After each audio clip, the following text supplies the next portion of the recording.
जय माता जी की सा खमा घड़ी। नमस्कार दोस्तों। और आज भूगोल का 6th पेपर क्लास 12th के लिए पहला प्रश्न, आर्थिक भूगोल के 4 उपक्षेत्रों के नाम बताइए। तो आर्थिक भूगोल के 4 उपक्षेत्र हमारी जो वर्तमान बुक है उसमें तो स्पष्ट कहीं लिखा नहीं होगा, और इससे पहले जो एनसीईआरटी की बुक चलती थी उसका रेफरेंस मैं आपको दिखा देता हूँ। तो आर्थिक भूगोल के 4 उपक्षेत्र इसमें से हमें लिखने हैं। संसाधन भूगोल, कृषि भूगोल, उद्योग भूगोल, विपणन भूगोल, पर्यटन भूगोल, अंतर्राष्ट्रीय व्यापार का भूगोल। यहाँ जो नाम दिए हुए हैं ये सामाजिक विज्ञान के जो अन्य विज्ञान के जो सहयोगी क्षेत्र हैं उनके विषयों के नाम दिए हुए हैं। दूसरा प्रश्न है, हिमाच्छादित क्षेत्रों में परिवहन हेतु किन पशुओं का उपयोग किया जाता है। तो स्लेज गाड़ियाँ जो खींची जाती है, एस्किमो में पढ़ा होगा आप लोगों ने, दूसरा जो पार्ट है भूगोल का उसमें रेंडियर, कुत्ते ये स्लेज को खींचा करते हैं। याक, खच्चर, ये कुछ हिमाच्छादित पशुओं के नाम हैं। देखिए ये भी एनसीईआरटी की बुक से ही रेफरेंस दिखा रहा हूँ मैं आपको। घोड़ों का प्रयोग पश्चिमी देशों में भारवाही पशुओं के लिए, और देखिए कुत्तों और रेंडियरों का प्रयोग उत्तरी अमेरिका, उत्तरी यूरोप और साइबेरिया के हिमाच्छादित मैदानों में स्लेज को खींचने के लिए किया जाता है। अगला प्रश्न है, जनसंख्या वृद्धि से क्या आशय है। तो विद्यार्थियों, किसी भी भौगोलिक क्षेत्र में किसी निश्चित समय अंतराल पर जो जनसंख्या के संख्यात्मक मान में जो परिवर्तन होता है उसे जनसंख्या वृद्धि कहा जाता है। इसे 2 रूपों में प्रदर्शित कर सकते हैं, निरपेक्ष वृद्धि और वृद्धि दर, जो कि प्रतिशत में व्यक्त की जाती है। पेज नंबर 25 के ऊपर आपको इसका आंसर मिल जाएगा। अगला प्रश्न है, सर्वाधिक लिंगानुपात वाला देश कौन सा है, वह लिंगानुपात कितना है। देखिए विद्यार्थियों, सर्वाधिक और न्यूनतम लिंगानुपात ये हमारी वर्तमान जो राजस्थान बोर्ड की जो बुक चलती है उसमें नहीं है। इससे पहले जो एनसीईआरटी की बुक चला करती थी उसमें दिया हुआ, तो इसमें भी आपको उसी का रेफरेंस दिखा देता हूँ। तो देखिए यहाँ विश्व की जनसंख्या का औसत लिंगानुपात प्रति 100 स्त्रियों पर 102 पुरुष है। यहाँ स्त्रियों के अनुपात में पुरुष दिखाए हुए हैं, ठीक है। और हम जो भारत में लिंगानुपात की गणना करते हैं वो प्रति पुरुषों पर महिलाओं का करते हैं, ठीक है। तो यहाँ 100 पर दिया हुआ है और हम लोग 1000 के ऊपर इसकी गणना किया करते हैं। 100 पर भी की जा सकती है। प्रति 100 स्त्रियों पर 102 पुरुष। विश्व में उच्चतम लिंगानुपात लैटविया जो कि यूरोप में यूरोपियन कंट्रीज है, यूरोपियन कंट्री है, इसमें प्रति 100 स्त्रियों पर 85 पुरुष मिलते हैं, यानी स्त्रियों की संख्या ज़्यादा है। इसके विपरीत लिंगानुपात संयुक्त अरब अमीरात में दर्ज किया गया है, ये न्यूनतम है, जहां प्रति 100 स्त्रियों पर 311 पुरुष पाए जाते हैं। अगला प्रश्न है, ग्रामीण व नगरीय जनसंख्या में अंतर लिखो। ग्रामीण जनसंख्या जो कृषि क्रियाकलापों पर निर्भर करती है, अधिकांशतः गाँवों में निवास करती है। नगरीय जनसंख्या जो नगरों में निवास करती है और अधिकांशतः गैर कृषि कार्यों पर निर्भर करती है। तो पेज नंबर 32 के ऊपर मिल जाएगा विद्यार्थियों। अगला प्रश्न है, केरल का मानव विकास सूचकांक सर्वाधिक होने का प्रमुख कारण क्या है। तो केरल का जो मानव विकास सूचकांक है इससे संबंधित जानकारी आपको पेज नंबर 41 के ऊपर मिल जाएगी। वहाँ शिक्षा का स्तर अच्छा है, यही वजह है कि वहाँ मानव विकास का स्तर भी अधिक है, और भारत में प्रथम स्थान पर है मानव विकास सूचकांक के संदर्भ में। तो 7वां प्रश्न, मानचित्र से संबंधित पहला, भूमध्य सागर, दक्षिणी अफ्रीका, जापान और सूडान हमसे पूछे हैं। तो ये यूरोप विद्यार्थियों, नीचे अफ्रीका, यूरोप और अफ्रीका के बीच में भूमध्य सागर। ये अफ्रीका महाद्वीप में यहाँ सबसे दक्षिण में दक्षिणी अफ्रीका।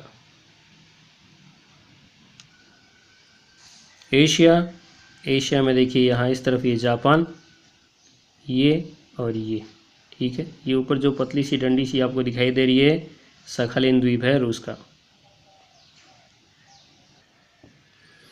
और अफ्रीका महाद्वीप में ही देखिए ये ऊपर भूमध्य सागर, ये मिस्र और ये सूडान। भी क्या सूडान के 2 हिस्से हो गए, तो ये सूडान, इसे हम उत्तरी सूडान भी कह सकते हैं, और ये दक्षिणी सूडान, ठीक है। इस मानचित्र में देख लीजिए, यहाँ ये यूरोप, ये अफ्रीका, और इसके बीच में यहाँ भूमध्य सागर, और ये अफ्रीका महाद्वीप में ये मिस्र, उसके नीचे सूडान, फिर ये दक्षिणी सूडान, ठीक है।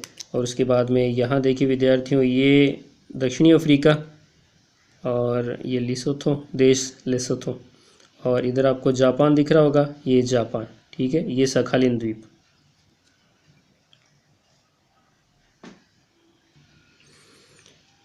8वां प्रश्न, प्रवास के कोई 3 परिणाम स्पष्ट करने हैं।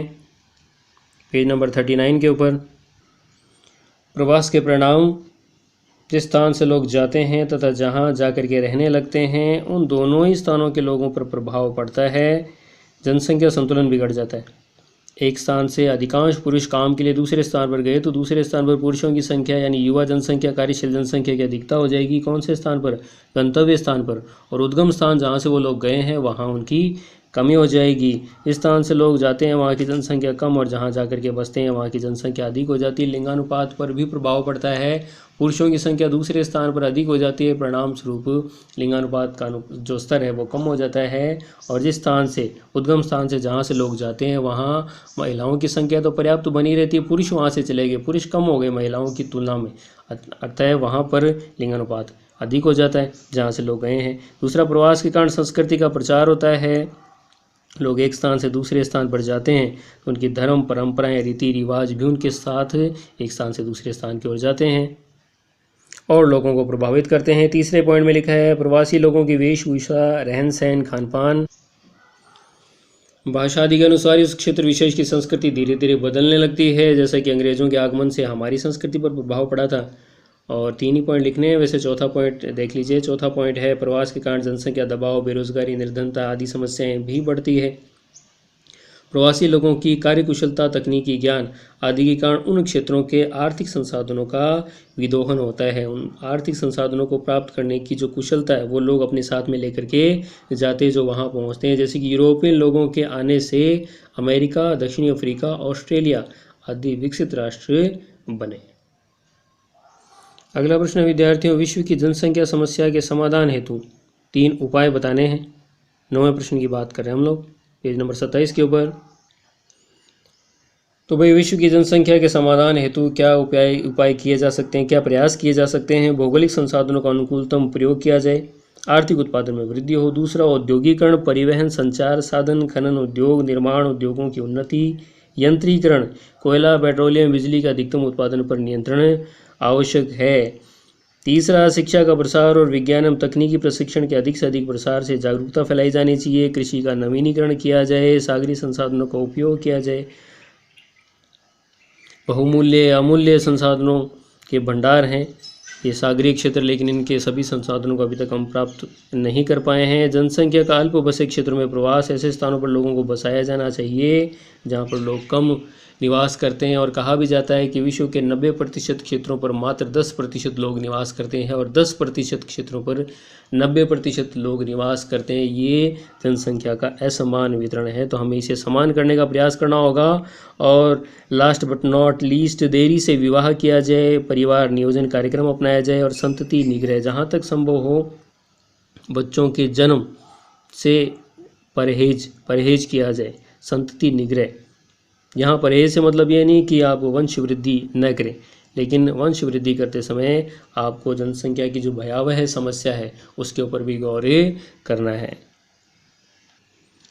अगला प्रश्न, विद्यार्थियों, एस्किमो और बुशमैन जनजाति की तुलना निम्नांकित बिंदुओं या मदों के अंतर्गत करनी है। ये 4 नंबर का प्रश्न है, बड़ा प्रश्न है और इसमें हमें इन दोनों जनजातियों का ज्ञान होना चाहिए, ये दोनों हमें याद होनी चाहिए। और फिर जो हमने याद किया वह उसको सलीके से लिखना, उसको तरीके से लयबद्ध तरीके से हमें लिखना है। 4 पॉइंट दिए हुए, निवास क्षेत्र, निवास गृह, उपकरण और संस्कृति, सभी हमें डिटेल्ड नहीं लिखना और लिखना है तो इस रूप में लिखना है। ये जो 4 पॉइंट दिए इन पॉइंट्स को ध्यान में रखते हुए लिखना है। तो विद्यार्थियों, जो आपकी आंसर शीट होगी उस आंसर शीट में आप इस प्रकार विभाजन कर लीजिएगा। एक तरफ एस्किमो लिखा हमने, एक तरफ बुशमैन लिख दिया हमने और यहाँ बिंदु व मद लिख दिए। पहला निवास क्षेत्र, दूसरा निवास गृह, तीसरा उपकरण और चौथा है संस्कृति। ठीक है, अब ये जो 4 पॉइंट आपको दिखाई दे रहे हैं विद्यार्थियों, जो हमने बिंदु या मद में लिखे, ये सारे एक साथ नहीं लिखने आपको। सबसे पहले हम लिखेंगे निवास क्षेत्र और एस्किमो का जो निवास क्षेत्र है उसका वर्णन कर देंगे और उसके सामने बुशमैन के निवास क्षेत्र का वर्णन कर देंगे, किन क्षेत्रों में रहते हैं, जलवायु कैसी है, कठोर है, मृदु है, कैसी है, गर्म है, ठंडी है। जब ये हमारा आंसर पूरा हो जाएगा उसके बाद में फिर हम दूसरा पॉइंट लिखेंगे यहाँ निवास गृह और उसके बाद में इसके सामने लिखेंगे आंसर एस्किमो का, फिर इधर लिखेंगे बुशमैन का। जहाँ वो कंप्लीट हो जाएगा उसके बाद में एक लाइन छोड़ते हुए फिर हमें लिखना है उपकरण और इसी प्रकार आगे आगे की ओर बढ़ना है। ये चारों पॉइंट अगर आप एक साथ लिख लेंगे तो ऐसी स्थिति में फिर आपको ये काटने पड़ेंगे, क्योंकि यहाँ आपका आंसर जब तक कंप्लीट नहीं होगा तब तक दूसरा पॉइंट हमारा शुरू नहीं हो सकता। तो इस बात का आप ध्यान रखिएगा, पहले एक पॉइंट लिखना है, उसका वर्णन करना है, उसके बाद में दूसरा पॉइंट लिखना है। निवास क्षेत्र, एस्किमो का निवास क्षेत्र आर्कटिक व टुंड्रा प्रदेशों तक सीमित हैं, अलास्का से लेकर के बेरिंग जल डमरू जो अमेरिका और एशिया के बीच में है। अलास्का, कनाडा, ग्रीनलैंड, साइबेरिया में निवास करते हैं। कनाडा और ग्रीनलैंड के जो क्षेत्र हैं वहाँ इन्हें एस्किमो कहा जाता है। स्कैंडिनेवियन जो कंट्रीज़ है, नॉर्वे, स्वीडन, फिनलैंड और डेनमार्क, वहाँ इन्हें लैप्स कहा जाता है। उत्तरी साइबेरिया में सैमोयड्स, याकूत, चकची व तुंग के नाम से जाना जाता है। बर्फीले तूफान चलते रहते हैं, तापमान कम रहता है, कम रोशनी युक्त वातावरण होता है। इस कठोर जलवायु में 10 लाख एस्किमो पिछले 10,000 वर्षों से निवास कर रहे हैं। पूरे वर्ष का जो औसत तापमान है विद्यार्थियों, वो 0 डिग्री सेल्सियस से भी नीचे रहता है। 0 डिग्री सेल्सियस से भी नीचे रहता है। कहने का मतलब गर्मियाँ तो आती नहीं, नाम मात्र का गर्मियों का मौसम रहता है, उसमें बर्फ़ पिघल जाती है समुद्र की, और ऐसी स्थिति में ये बसंतकालीन शिकार कर लेते हैं बस। इसके अलावा कोई गर्मी के नाम पर बहुत भयंकर गर्मी यहाँ नहीं पड़ती। केवल ग्रीष्मकाल की अल्प अवधि में शैवाल, काई, लाइकेन आदि वनस्पतियाँ उग जाती है। इसके अलावा कोई वनस्पति उगती नहीं। कैरिबाऊ, रेंडियर, लोमड़ी, भेड़ी, कुत्ते आदि इनकी प्रमुख प्रजातियाँ हैं। सील मछली, वेल, वालरस आदि जो विशालकाय मछलियाँ हैं उनका उपयोग ये बहुतायत से करते हैं। अब बात करते हैं बुशमैन के निवास क्षेत्र के बारे में। बुशमैन जो लोग हैं ये अफ्रीका महाद्वीप में 18 डिग्री दक्षिण अक्षांश से 24 डिग्री दक्षिण अक्षांश के मध्य निवास करते हैं, जो बोत्सवाना लैंड कहलाता है। पशुजनित भोजन की आपूर्ति में ये प्रदेश अधिक धनी है। बुशमैन कालाहारी मरुस्थल दक्षिणी पश्चिमी अफ्रीका के उपोष्ण घास के जो मैदान है वहाँ फैले हुए हैं। दक्षिणी अफ्रीका, बोत्सवाना, नामीबिया और अंगोला आदि देशों में निवास करते हैं। नीचे चित्र दिया हुआ है बोत्सवाना लैंड का। कालाहारी मरुस्थल बुशमैन का निवास क्षेत्र। अंगोला, जाम्बिया, जिम्बाब्वे, स्वाजीलैंड के आसपास के क्षेत्र, यहाँ नामीब। एस्किमो में दूसरा पॉइंट निवास गृह।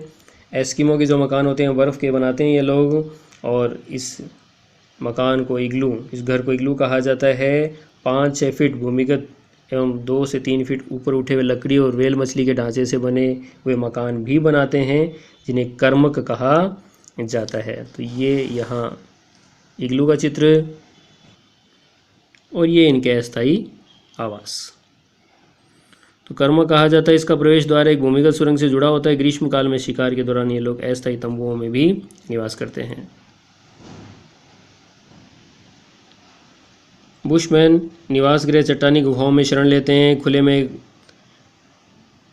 कड़ी टहनियों, घास, जानवरों की खालों से गुंबदाकार झोंपड़ियाँ भी बना लेते हैं। 8-10 झोंपड़ियों की जो इनके अल्पकालीन गांव होते हैं थोड़े समय के लिए, क्योंकि स्थान बदलते रहते हैं, वेर्फ कहलाते हैं। बुशमैन की झोंपड़ियाँ। एस्किमो के यंत्र उपकरण। कयाक इनकी छोटी नाव होती है, 5 मीटर लंबी, 1.5 मीटर चौड़ी। उमियाक बड़ी नाव होती है जिसे व्हेल मछली का शिकार करते हैं। हारपून एक भालेनुमा होता है, हारपून या हारपून भी कह देते हैं इसे, और 1.2 से 1.5 मीटर लंबा भालेनुमा होता है हथियार जो रस्सी से बंधा होता है। और स्लेज इनकी गाड़ी होती है जो बिना पहिए की होती है, जिसे कुत्ते व रेंडियर खींचते हैं। तो विद्यार्थियों ये इनकी नाव कयाक, ये हारपून हाथ में लिया हुआ जो रस्सी से बंधा हुआ है। ये इनकी स्लेज गाड़ियाँ बिना पहियों की, ये जानवर इनको खींचते हैं, कुत्ते व रेंडियर। ये बुशमैन के औजार व बर्तन उपकरण। तीर कमान, नुकीला डंडा, भाला, बर्छा, यहाँ इनके चित्र दिए हुए, तो ये लोग इनका इस्तेमाल करते हैं। और इसके साथ साथ में शुतुरमुर्ग के अंडे जो होते हैं, उन अंडों का उपयोग जल रखने या आभूषण बनाने में किया जाता है।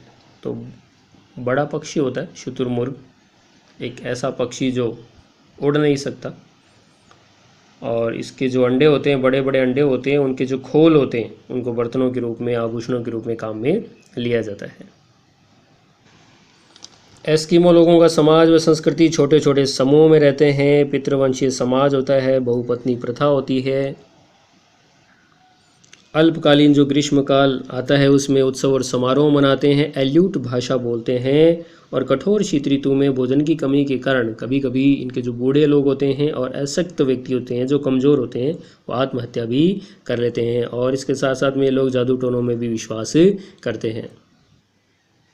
और ये बुशमैन की समाज व संस्कृति सामाजिक समुदाय के अंतर्गत बुशमैन लोगों का एक छोटा सा दल होता है। ऊपर जैसे कि हमने पढ़ा था 8 से 10 झोंपड़ियों के अल्पकालीन इनके गांव होते हैं जो वैर्फ कहलाते हैं। धार्मिक परंपराएं संस्कार कलाओं में प्राणियों व प्रकृति का केंद्रीय स्थान होता है। प्राणी और प्रकृति के इर्द गिर्द घूमती इनकी सारी परंपराएं रीति रिवाज। 2 भगवानों में विश्वास करते हैं, एक पूर्व का देवता और एक पश्चिम का देवता। और इसके साथ साथ में ओझा इन्हें बीमारियों से बचाता है। चट्टानों पर की गई पेंटिंग सर्व प्रसिद्ध है। अंडों के खोल का आभूषण तीर कमान इनका प्रमुख रूप से ये लोग उपयोग करते हैं। तो देखिए विद्यार्थियों, यहाँ ये संयुक्त राज्य अमेरिका अलास्का, ठीक है, और ये उत्तरी अमेरिका का हिस्सा है। इधर आपको एशिया लिखा हुआ दिख रहा होगा। तो इसके बीच में ये जो जल संधि, इसे बेरिंग जल संधि कहते हैं। बेरिंग जल डमरू मध्य, 2 स्थलीय भागों के बीच में जल हो तो वो जल डमरू मध्य कहलाता है। और 2 जलीय भागों के बीच में कोई स्थल भाग हो तो वो स्थल डमरू मध्य कहलाता है। इस्तमस पे कहते हैं उसे। तो ये देखिए डमरू जैसी आकृति के बीच में जल, तो ये बेरिंग जल डमरू मध्य यानी अमेरिका और एशिया के बीच में। तो ये कनाडा का भाग हो गया। अभी अलास्का मैंने आपको दिखाया ही था। ये कनाडा का हिस्सा हो गया, ये ग्रीनलैंड का हिस्सा हो गया, ठीक है। तो यहाँ नॉर्वे, स्वीडन, फिनलैंड और यहाँ डेनमार्क, यहाँ डेनमार्क है। यहाँ ऊपर की ओर जो नोक निकली हुई आपको मानचित्र में दिखेगी वो डेनमार्क की। तो ये स्कैंडिनेवियन कंट्रीज़ कहलाती है। तो ग्रीनलैंड में और कनाडा में एस्किमो कहलाते हैं। यहाँ स्कैंडिनेविया में लैप्स कहलाते हैं। और ये जो साइबेरियाई क्षेत्र है यहाँ पर सेमोयेड्स, याकूत, चकची और तुंग के नाम से इन्हें जाना जाता है। तो आई होप विद्यार्थियों ये वीडियो आपको अच्छा लगा होगा। एक बार मैं आपको सामान्य मानचित्र में भी दिखा देता हूँ। तो ये अलास्का और ये कनाडा है, संयुक्त राज्य अमेरिका। ये ग्रीनलैंड, ठीक है। ये नॉर्वे, स्वीडन, फिनलैंड और यहाँ ये डेनमार्क दिख रहा होगा आपको। और ये इस तरफ ये साइबेरियाई क्षेत्र। ये वो स्थान है जहाँ पर एस्किमो निवास करते हैं। और आई होप जो आपको समझाने का प्रयास किया आपको समझ में आया होगा। अगर वीडियो आपको अच्छा लगा है तो इसे लाइक कीजिएगा। अगर पहली बार इस चैनल पर आए हैं तो चैनल को सब्सक्राइब कर दीजिए, क्योंकि आपका अपना ही चैनल है। और सपोर्ट करने के लिए बहुत बहुत धन्यवाद। आपने वीडियो को देखा इसके लिए थैंक यू वेरी मच। जय हिंद, जय भारत।